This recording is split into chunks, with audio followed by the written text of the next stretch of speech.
want to start off by saying, Allahu Akbar! Yes, some of you might find that funny. Some of you might find that offensive. But let me tell you this. To some people, it was the last word they ever heard. Dark, isn't it? How about the rest of you? When you heard me say that, did fear trickle up your spine? Did your life flash before your eyes?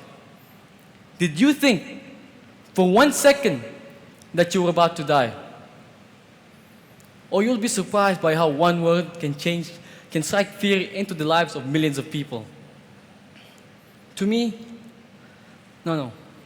To us Muslims, this is just another way of saying praise the Lord.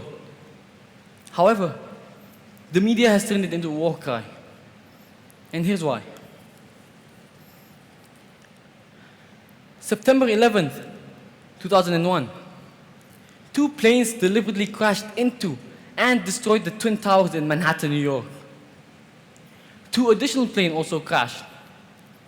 This has resulted in a death toll of almost 3,000 casualties, the most in American soil. July 7th, 2005, 3 separate London tubes were attacked at the same time. 52 reported dead. Now, both these acts of terrorism rocked their countries to its core. Both acts were highly publicized in both news media and popular culture media. Oh, but I'm not done yet. Even more recent, January 7th, 2015, 2 brothers forced their way into the offices of satirical newspaper Charlie Hebdo. Armed with assault rifles, they killed 11 people and injured 11 others. Even more recent, 22nd March 2016. Yes, yesterday, 3 explosions went off in Belgium. 32 people reported dead, 100 others injured. Now, additionally, all of these acts were performed by extremist Muslim groups. Incidents such as these receive such a high volume of public attention, framing what people in the UK, US, and everywhere else around the world think about us Muslims and Islam in general.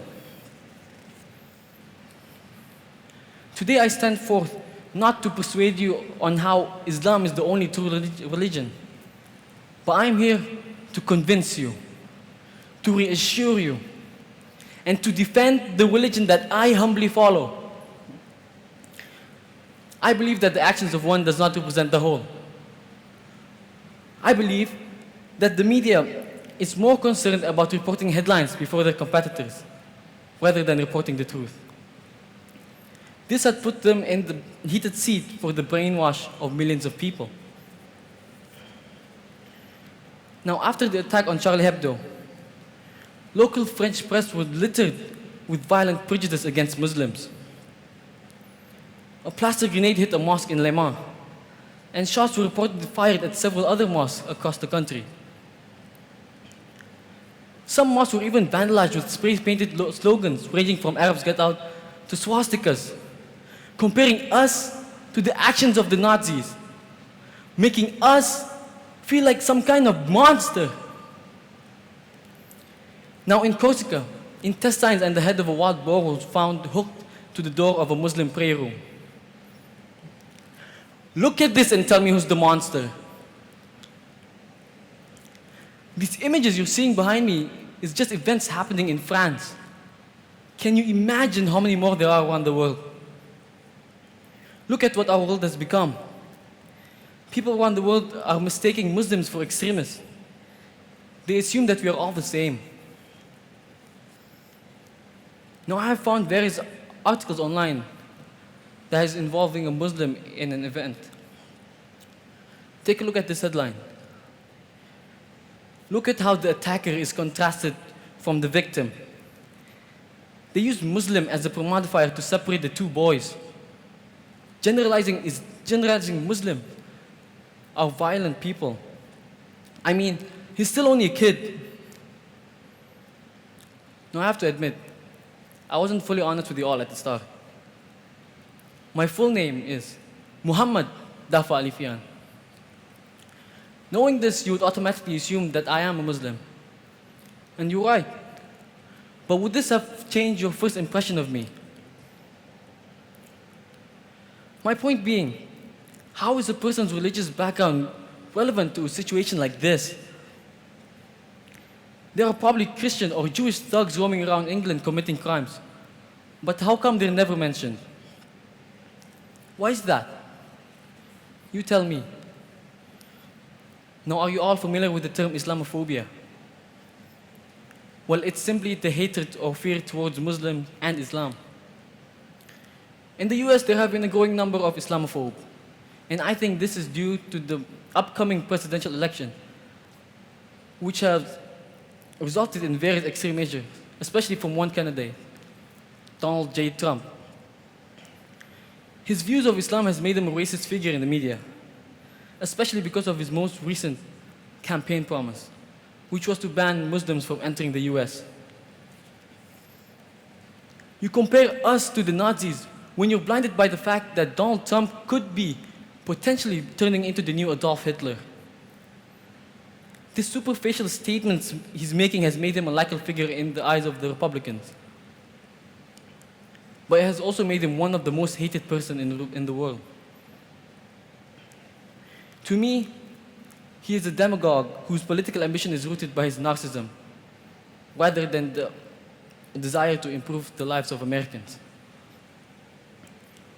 Now, the media makes these stereotypes about Islam, such as Islam promoting violence and Islam not respecting the rights of women. Again, these are all just stereotypes. I mean, I would understand why you would assume that that women are considered inferior to men in Islam. This could be because of the dress restriction that women have and men don't. Well, that's not true. We also have clothes restriction. But yes, they're less extreme to that of women. In Iran, certain universities have banned women from studying specific subjects.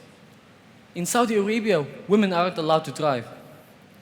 Yes, these are all facts that the media has exemplified. However, these examples does not represent Islam as a whole.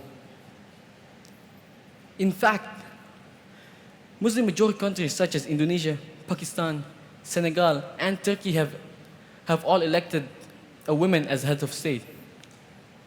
Can America say the same thing? Yes, it's not a free and open society for women in Iran and Saudi Arabia. But it is in other Muslim-majority countries such as Indonesia and Malaysia. You see, you can't just use 2 or 3 examples to make a generalization. That is actually the definition of bigotry. Now, this also applies to the claim that Islam promotes violence. Just because a group of extremists who claims to be Muslims are causing destruction doesn't mean they represent the whole Islamic community. Now, I share the same opinion about these extremists as everyone in this room. They must be stopped, but their action does not represent us. Islam is just a religion. And like any other religion, it depends on what you bring to it. If you're a violent person, then your violent attitude will contribute to your Christianity, Judaism, or Hinduism.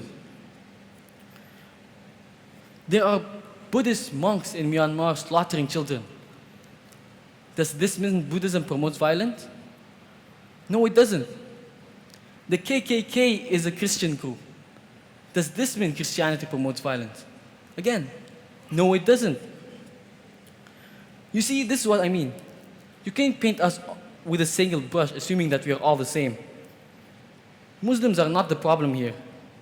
The militant Islamic groups such as ISIS, the Taliban, and Al-Qaeda are. But it doesn't help when we talk about Islam being the problem instead of opening our eyes and looking at the real threat. All in all, I am proud to say that I am a Muslim. And I would like to remind you that Islam is not the problem here. It's the violent people, the extremists, the militant groups. So once again, I ask you not to be fooled by what the media reports. See the world through your own eyes, not the eyes of the media. Thank you.